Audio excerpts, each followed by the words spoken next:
Words. On the eve of independence, she wrote, "During the 48 years of her existence, Government High School has produced many men and women who have contributed much to their country.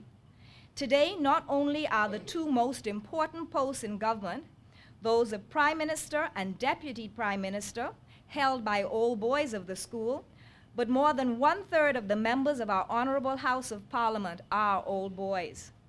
Furthermore, most of the permanent secretaries and heads of departments are old scholars of the school.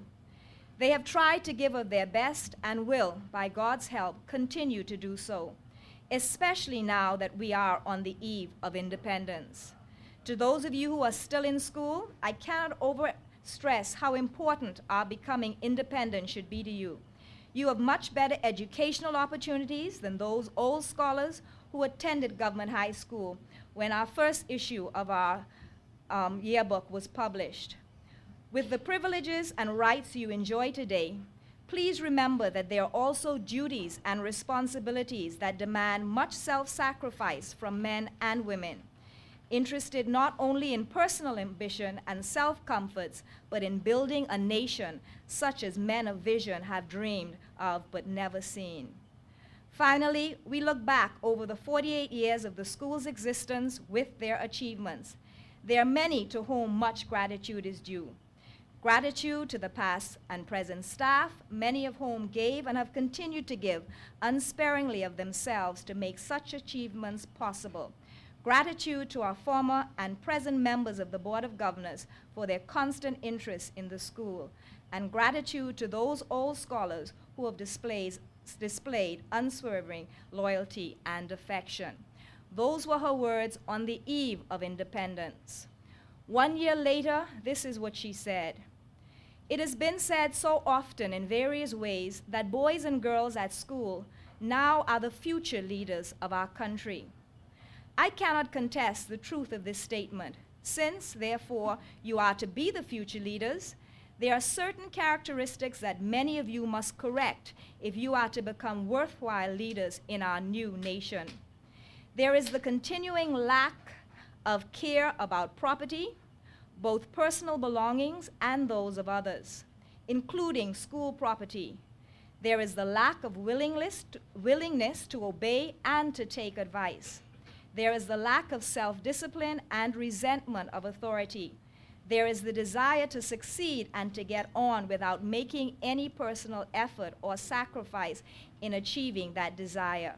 There is the lack of ambition to use whatever talents have been given to you." As I reread those words, I thought that she must have just written them yesterday. In our new nation, there is urgent need for the help of educated people if we are to be able to hold our own in a world of changing ideas and increasing knowledge. You have a vitally important task in the profoundly difficult but challenging times ahead. I believe each of you has his or her own individual possibilities, whether you are very clever or not. You will recall how often I have told you that of as equal importance as your academic achievements is the building of a good character. Our new nation needs men and women of good character. And that is what she stressed all the time with us. Yes, she was strict. Yes, we didn't get away with foolishness in her presence, but we knew that she loved us. I can say loved us to the point of even allowing us to use her home to have our class party. I don't think any other class had that privilege. In 1974, the yearbook depicted Mrs. Rodgers as the lady who lived in a shoe. There was a picture of a big shoe and her at the top and staff and students poking out of that shoe. Unlike the lady who lived in a shoe, I don't think she had any trouble knowing what to do. She managed her staff and her students well. We all loved her. What I would like to see is that before other generations come along and maybe even next year mouth the same question, who is Anatol Rodgers? I would like to see us memorialize her in a similar way that her father is being remembered. I would like to see that soon we can name a building, perhaps right here on our campus in her honor. so that future generations will stop and ask, who is Anatol Rodgers? And we can tell her story, which is our story. I thank you.